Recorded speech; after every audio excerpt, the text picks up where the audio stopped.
La sauvegarde est sans doute l'action la plus courante, ou en tout cas celle qu'il va falloir utiliser de manière assez systématique. Car c'est très important de ne pas perdre son travail à cause d'un plantage de l'ordinateur ou d'une panne de courant.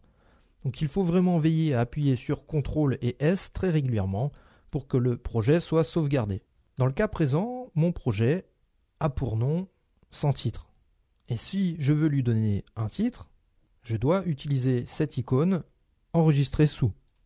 Ici, je vais pouvoir nommer mon projet. Je vais le nommer par exemple sauvegarde de projet. Et bien sûr, il faut sélectionner le dossier dans lequel je veux enregistrer le projet pour pouvoir le retrouver facilement par la suite. Avant d'appuyer sur enregistrer, on peut remarquer qu'il y a ici copier les médias avec le projet.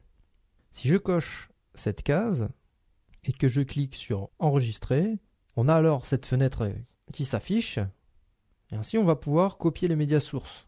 Comme ça, dans le dossier, non seulement il y aura le projet, mais il y aura également tous les fichiers pour que les rushs soient centralisés dans le même dossier. Et puis sinon, on peut aussi créer des copies découpées des médias sources. Et comme ça, on va utiliser uniquement les images dont on s'est servi pour le projet, en décidant de laisser du temps avant ou après, 2 secondes par exemple. Et comme ça, on aura de la marge pour réajuster les coupes de montage. Dans le cas présent, je n'ai pas encore effectué trop d'actions d'édition, pas du tout même, donc je vais choisir la première option, copier les médias sources.